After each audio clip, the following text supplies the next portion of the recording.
If you've ever seen the trend about becoming unrecognizable and wondered what that process actually looks like, this book goes way beyond the surface level habits that change how we look, and instead it focuses on the deeper shifts that change who we really are. This is the final video in the Psycho-Cybernetics series. That was hard to say. And we're talking about how to live as your new self-image, which means becoming that unrecognizable version of yourself by starting at the root and not the surface. We'll cover how identity shapes behavior, the neuroscience behind it, and the habits that help you live as that new version of yourself now. Let's start with identity and behavior, because Maltz explains these two things are completely inseparable. Your self-image determines the limit of what feels possible, and your actions directly reinforce that ceiling. If you believe, I'm an imposter, I don't know what I'm doing, and I can't handle this pressure, every stressful situation becomes proof of that story. But if you start building the identity that I love challenges and I'm always learning and growing, even the really difficult situations reinforce the identity that you're capable and courageous. That identity, as someone who's capable and courageous, triggers the confidence-competence cycle. In this loop, the more evidence you have for your own competence and ability to perform, the more confident you'll feel when approaching challenges. And the more confidence you feel, the more you develop your skills and increase your competence, etc., etc. This identity loop is not just theory. Neuroscience shows that the brain is always gathering evidence to confirm the story that we believe about ourselves. The brain is constantly sending signals to the visual system to predict and interpret what we see. That means that our thoughts directly shape our perception of reality. Our brain is actually telling us what we're seeing, not the other way around. That's why your self-image plays such a big role in shaping your experience.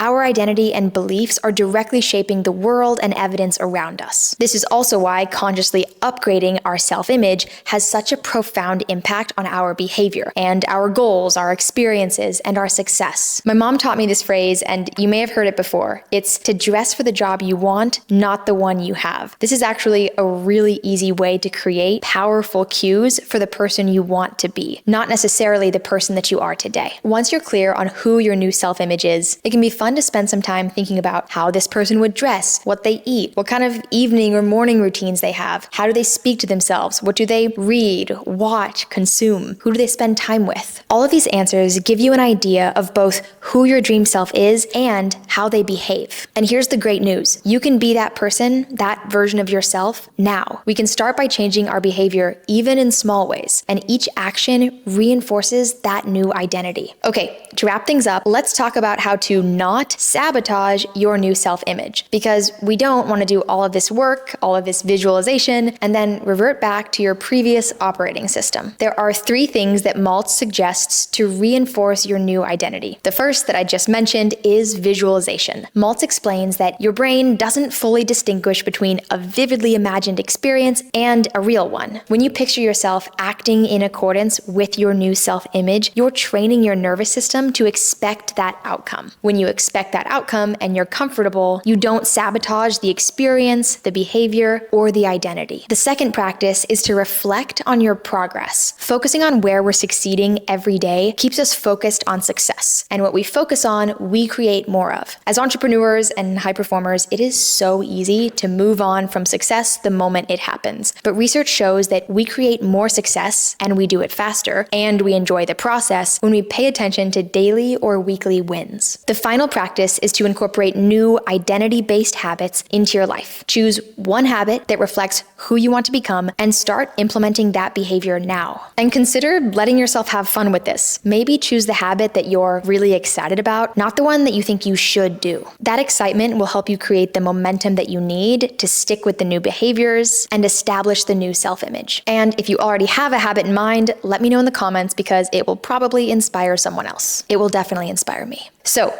if you've been following this series, you now have the full Psycho-Cybernetics framework. Your self-image is your blueprint becomes your reality, and your behavior today reinforces that identity and that reality over time. And that's how you become truly unrecognizable, not by making surface-level changes, but by transforming what you believe about yourself and the future you're creating. If you want to put this into practice, I've linked a worksheet below with prompts to help you define and start living as your new self-image today. Thanks so much for watching. I'll see you next Thursday.